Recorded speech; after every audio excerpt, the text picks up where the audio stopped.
All right. Well, hello and welcome to everyone joining us live today for Stream's Engage and Elevate webinar. And a big thank you to those tuning into this recording later. I'm Kinsey Wilson, the Field and Event Marketing Manager at Stream. For those who are unfamiliar, Stream helps developers launch apps faster with our modern SDKs, providing all the essential building blocks needed to create reliable, performant, and feature-rich real-time communication experiences. We work with companies like TaskRabbit, Gumtree, and OneCart to provide live communication solutions that are redefining the marketplace app industry. But today, I'm super excited to introduce Andrew Shaw, the Director of Product Ecosystem at OLX Group. With over 15 years of experience in product, including serving as the Director of Product Ownership at Adidas, Andrew will provide actionable insights on product management and the recent regulatory changes made in the EU. So thank you so much, Andrew, for joining us today. Pleasure. Thank you, Kinsey. There's a pleasure for the opportunity. Yeah, of course. So let's start off, OLX, I feel like a lot of people are probably familiar, but maybe for those who aren't, it serves hundreds of millions of people every month by helping them buy, sell cars, find housing, get jobs, like pretty much everything in between. And with 2 million plus monthly paying listers, your person-to-person trading platforms offer easier ways for people to trade. But you as someone who works there, what really sets OLX apart from its competitors?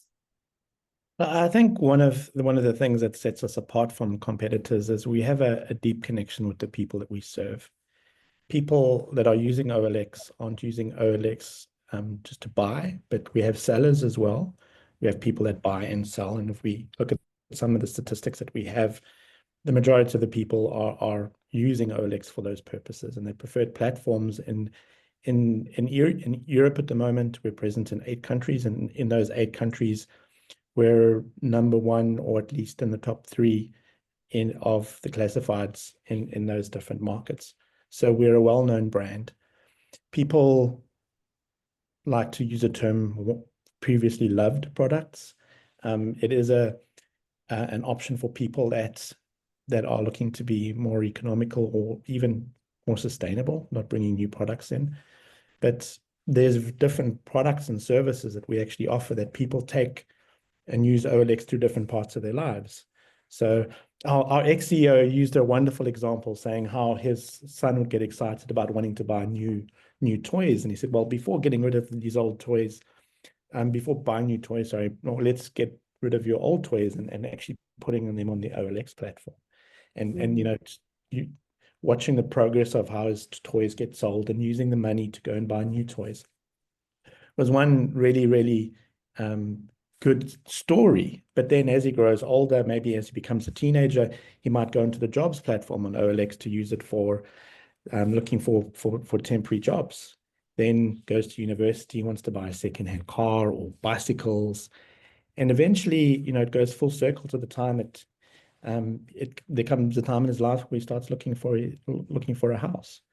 So OLX has as we said before, got a very strong connection with a lot of people and the markets that we serve, and people recognize the brand. And a lot of people are starting to look at platforms like ours because it is a sustainable option. Yeah, for sure. And I feel like when I'm looking to buy something, pre-loved or secondhand, trusting the platform that I'm buying it on is like the most important thing. So having a brand like OLX, that's been around, great brand recognition, many people have used it, across their whole lifespan, like you just said, is really great. So when we were previously talking, you mentioned that you are currently working on 2 different projects at OLX. So one is kind of in the advertising space, and the other is regarding security and user logins. So could you just go in a little bit more about what you're currently working on in those 2 spaces? Sure. So in advertising is one of the areas that I look after. It's product. We have an ad tech product team that we work together with the commercial side of the business and provide effectively the platform that enables advertising on, and we're known as a publisher in advertising. So we publish ads for advertisers on our website. One of the biggest challenges that we have there, and it's something that we're looking into at the moment, is it's very well known that Google mentioned and we're supposed to be deprecating cookies by the third-party cookies by the end of this year, although they've taken that back for a number of different reasons. It's been while people started looking into this topic years ago, it's been quite well recognized that cookies aren't really the best way of being able to identify people online. So there's been a proliferation of solutions to combat that. And one of them is third-party or external ID solutions. So that helps people upstream identify consumers in a very secure and privacy compliant way.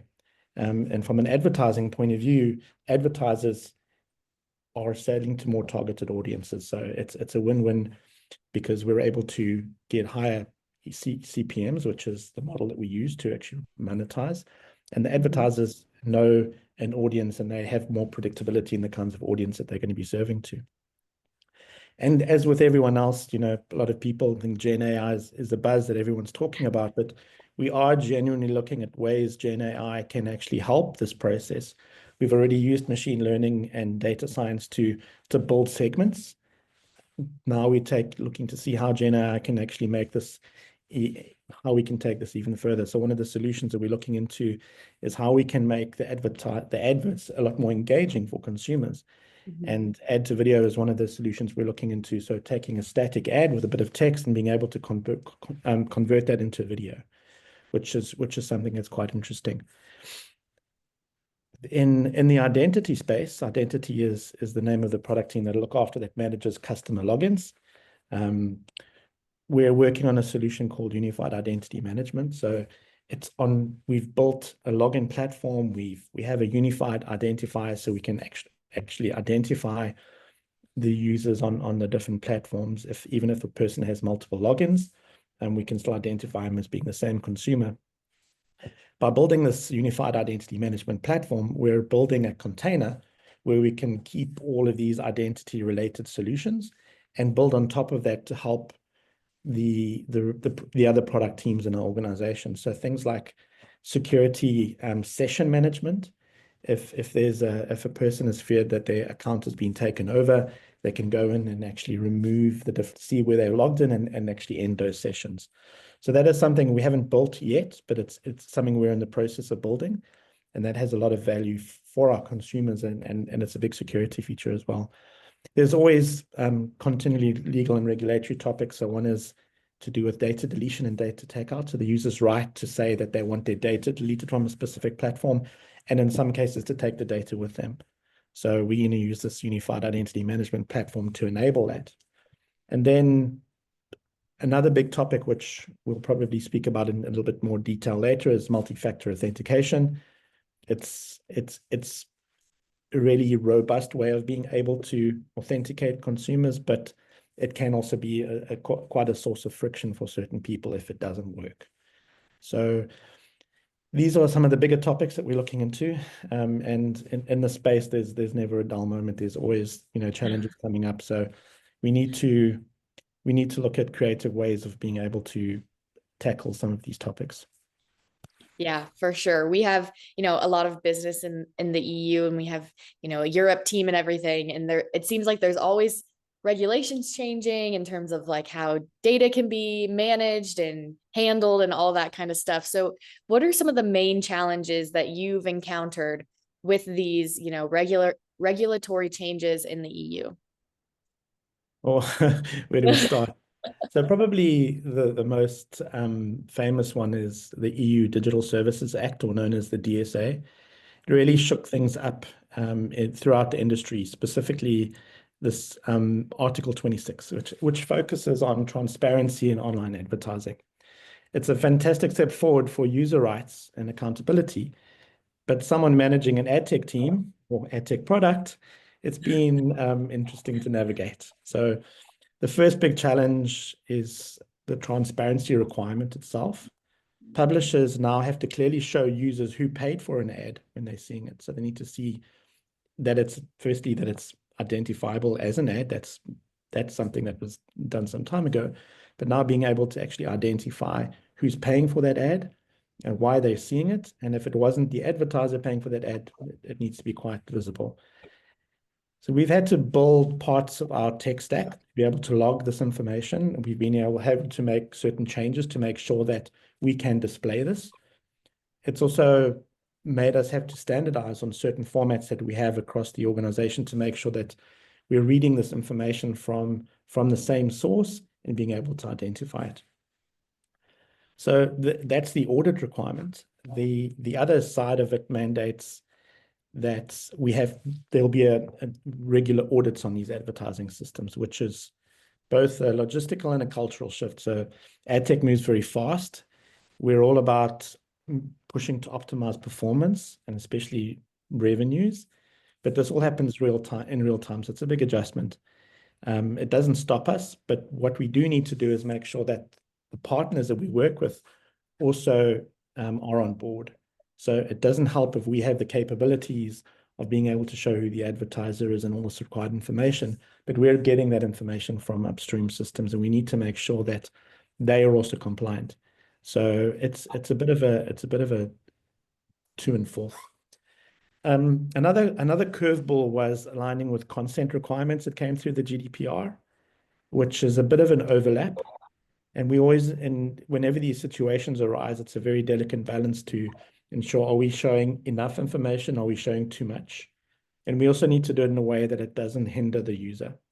So we need to offer transparency, but do it in a way that's not confusing and providing some kind of data overload. Mm-hmm. So there's a fine line between compliance and creating a really terrible user experience, which is obviously what we tried to avoid. But probably the biggest challenge has been mindset. So ad tech in OLX is pushing a move to fast and experimentation culture. Mm-hmm. But now we have these additional layers of documenting, justifying every step, making sure that it's compliant, which is a good way to go.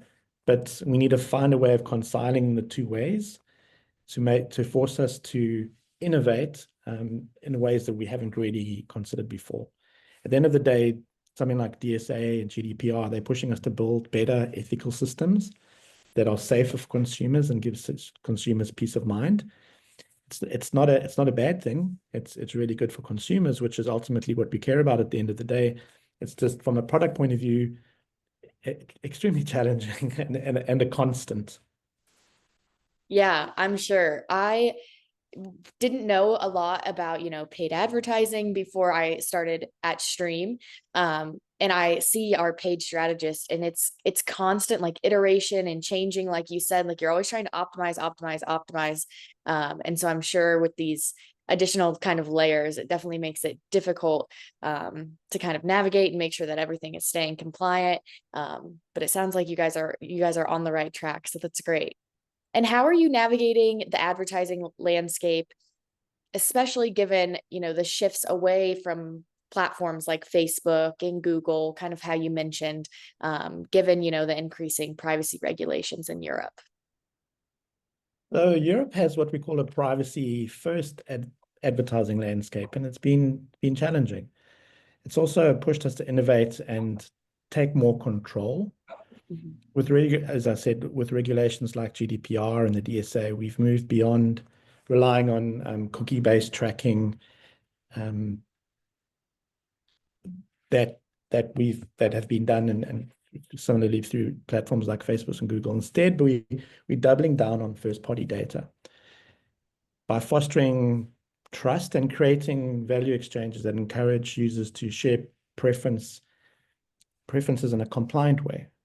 So Okay. we're looking into things like contextual advertising. So is a possibility to use AI to match content with advertiser goals and privacy-friendly targeting. So that's an important part, serving an advertiser as well as serving our customers. We don't want our customers to feel like their privacy is being hindered, but we also need it, it's a business at the end of the day. So collaboration has become key, whether it's through direct advertiser relationships or joining forces with other publishers to develop shared solutions like clean rooms and alternative IDs. Alternative IDs is what I mentioned before is having this kind of external ID that can be used. Mhm.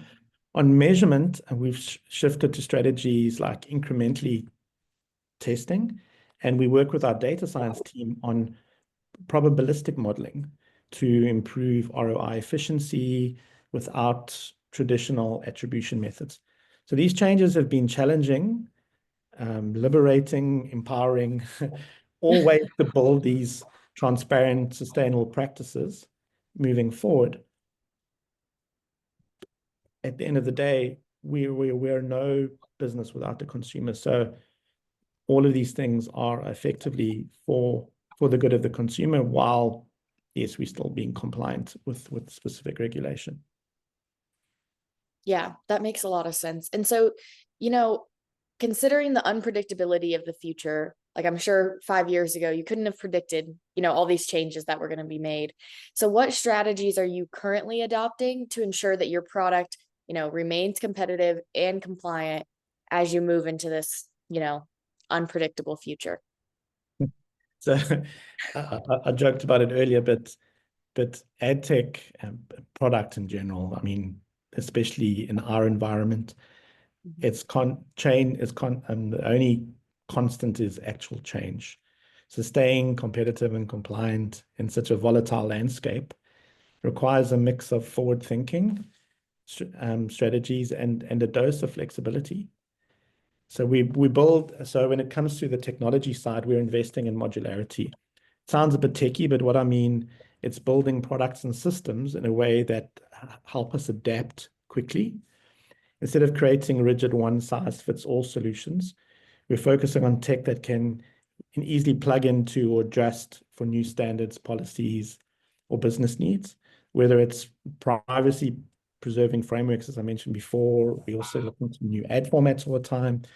We also want to pivot fast without starting from scratch. Yes, it has a lot of work that needs to be done.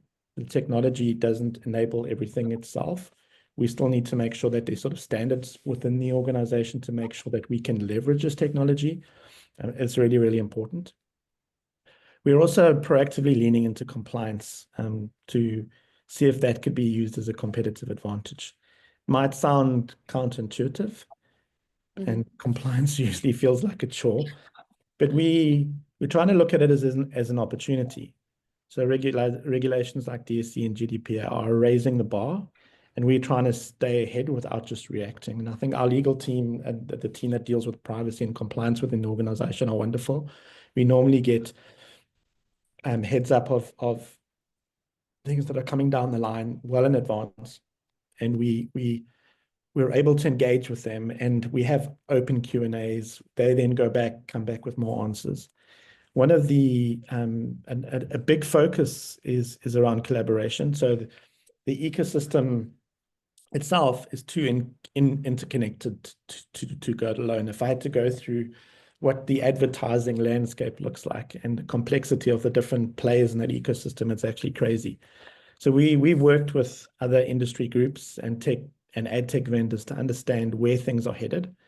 Being part of these conversations helps us anticipate future changes and influence the direction where we can. So one of the examples is, in our industry, there's an organization called the Classifieds Marketplaces Europe, which is CME, where effectively is a coalition of EU headquartered companies operating online in classifieds like OLX and some of our competitors, Adevinta, Schibsted, Vinted, for example. And we got together to discuss the DSA requirements, the legislation, and what the different questions meant. And in a classified context, how we would be dealing with this. So we effectively, a bunch of competitive organizations got together to come to solutions that we'd then take to IAB, which is the Interactive Advertising Board, to discuss what the interpretation looks like.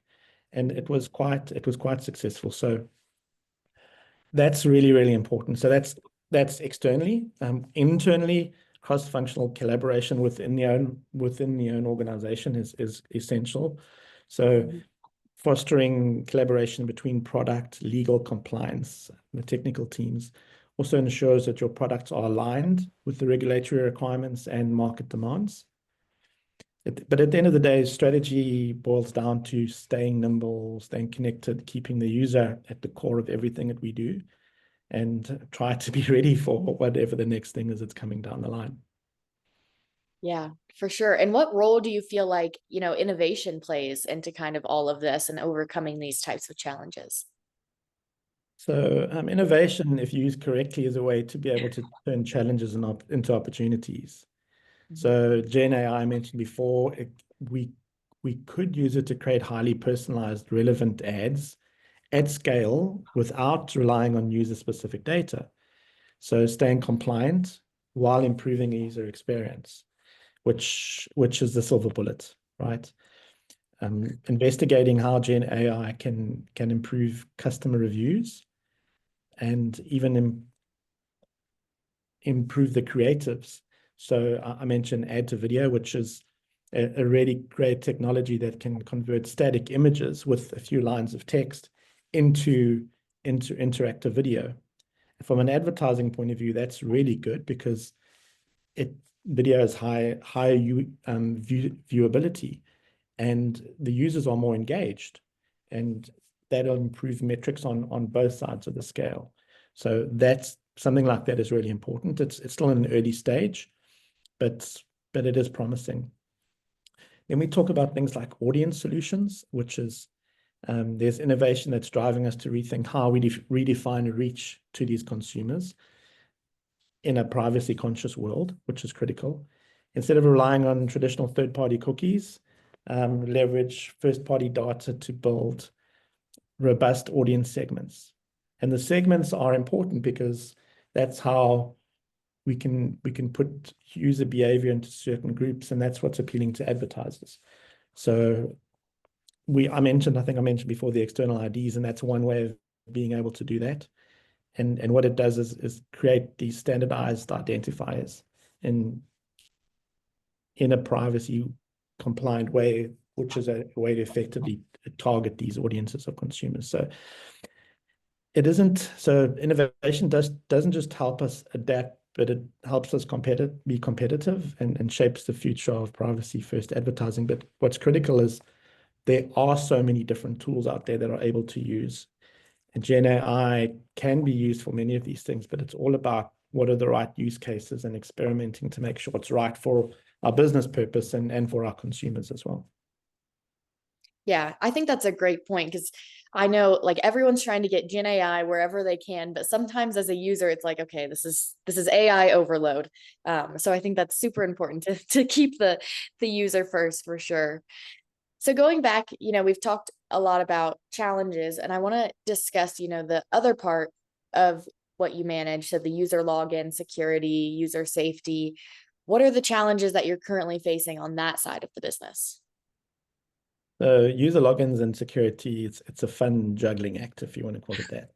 The biggest challenge right now is balancing a smooth login experience with rock solid security. Users want to log in quickly, seamlessly, and they want the experience to seem secure.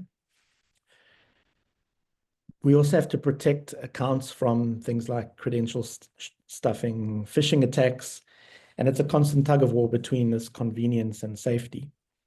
So one of the tricky parts is managing diverse user preferences. Some people love multi-factor authentication while others grumble about it slowing them down. Personally, I hate it because it if it's not implemented well, let me rephrase that. I hate because it can become this friction which blocks you from being able to do things. So that's one of you have to make sure that you get the design and the implementation right. So we're considering adaptive authentication, which means you use behavioral patterns or device reputations, for example, to decide which step, when to step up security without making everyone jump through the same hoops every time they log in. So it's not like every time someone logs in, they have to do this multi-factor authentication. We can bring it up in certain use cases. And the idea is to design the login flow to be able to measure these kinds of things. Depends on the kinds of user, the kinds of profile, the kinds of behavior, and then decide the correct kind of security protocol that's required in that situation. But beyond standard fraud and phishing defenses, we look for patterns of behavior that could indicate an account takeover or even fraudulent sellers.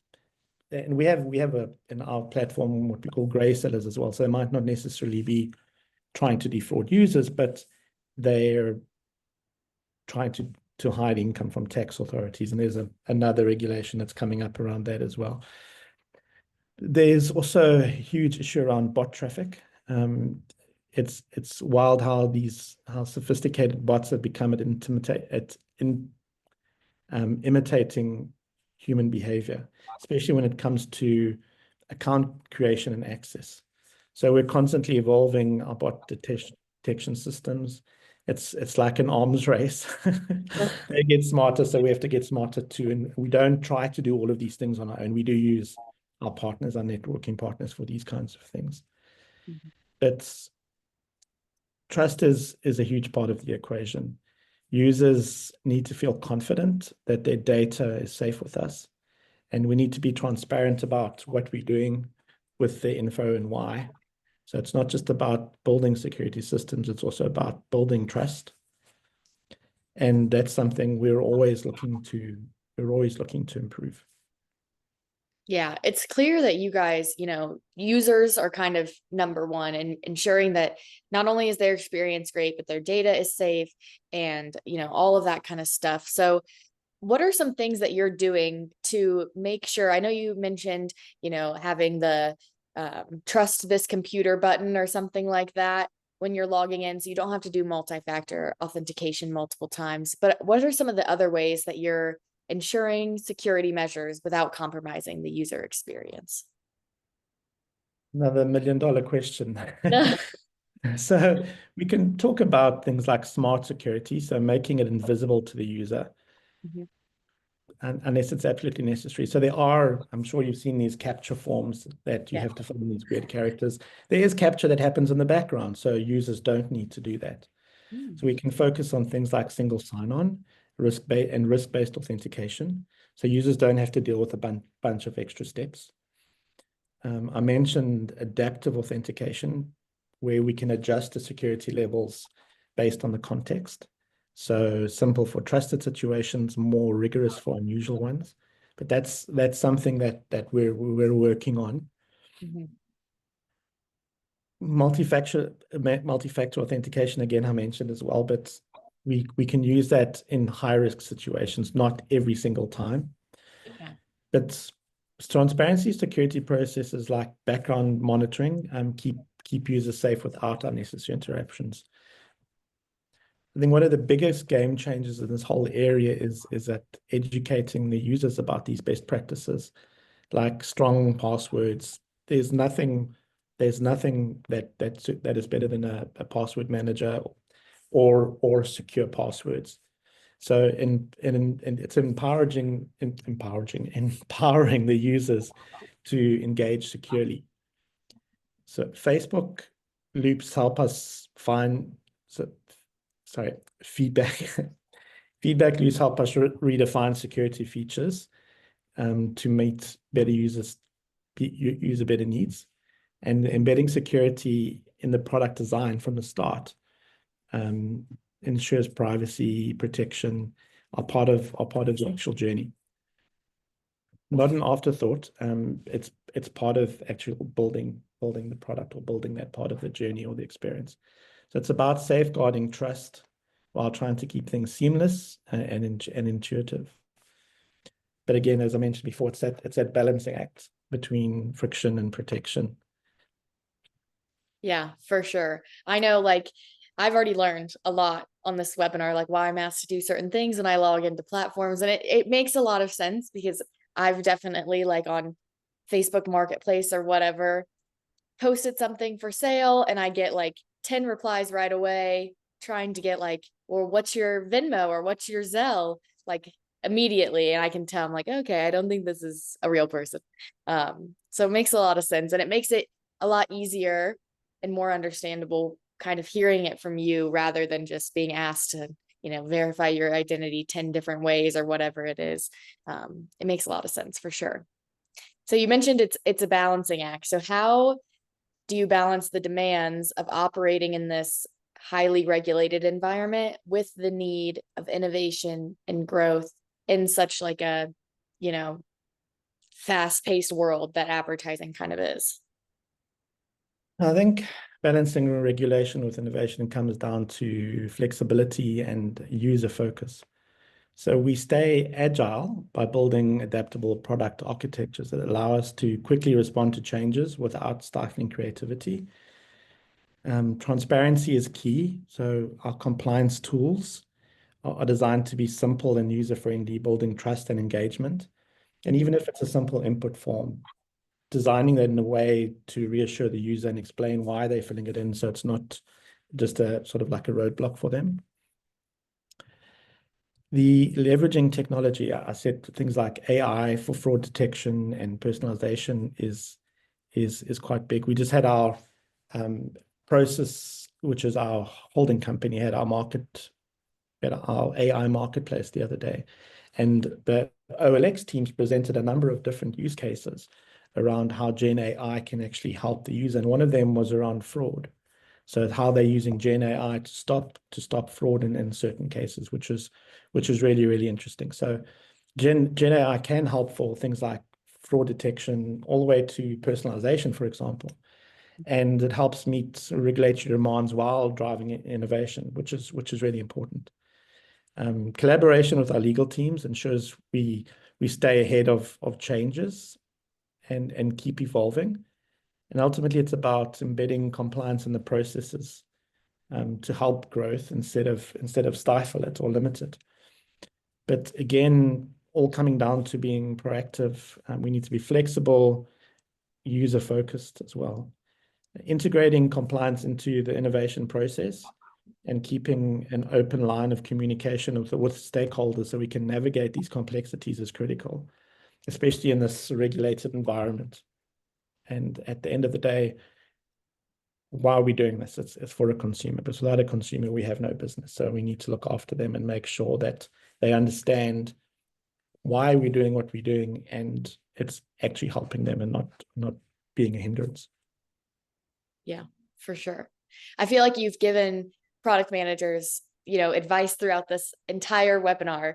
But as we kind of wrap up here today, do you have any final advice that you would give to other product managers who are facing these similar challenges within the EU with all of the new regulations? Well, I think that the biggest thing would probably be the best bit of advice I could give is to embrace regulation as an opportunity, not an obstacle. It forces you to rethink how you do things and often leads to better, more sustainable products. Don't try find loopholes to do things. Look at ways that you could actually implement these things more effectively.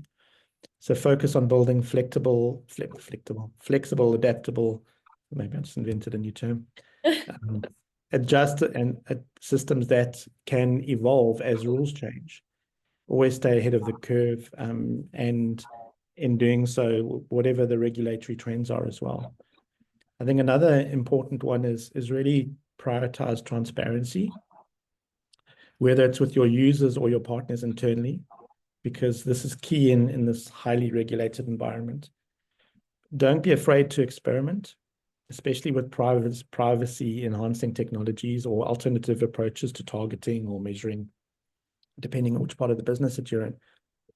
But also finally make this compliance the core of your product culture, not just an afterthought. Make sure you build it in from the beginning, and I'll start to ask the questions where it might not be applicable now. It might be coming down the line in the future. Make sure that your product that is adaptable down the line, or you take care of it from the beginning, knowing where the regulation is going. Try to think about how that'll impact you down the line, so it doesn't become this big hurdle when you finally get there. In summary, I think I said a lot of times before, being transparent, agile, proactive, leverage technology where possible. The culture of innovation is good with a purpose, not innovation for the purpose of innovation, especially when you try to navigate the challenges in this really regulated environment. But integrate compliance with your product development process and stay user focused. I think that's the biggest thing that you can do. Yeah. And I love what you said. Like, look at it as an opportunity. Like, what can you do? These regulations are coming, whether you like it or not. So how can you kind of use it to your advantage, create a competitive advantage, and all those sorts of things? I think that's a great way to look at it rather than, something that you have to do or anything like that. Yeah. Awesome. Well, thank you so much for your time today, Andrew. This was great. I learned so much, and I'm sure our audience did as well. Thank you, everyone who joined us today, and thank you to those who have tuned in to this recording later. Andrew, where can they find you if they have any questions or would like to connect?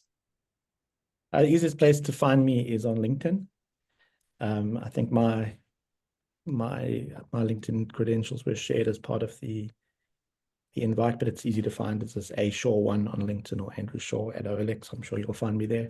Easiest way to be able to find me. Don't spend that much time on other social media. Perfect. All right. Well, thank you again. And I will see you backstage. Thanks for the opportunity, Kenzie, and thanks everyone. Bye. Hey, bye-bye.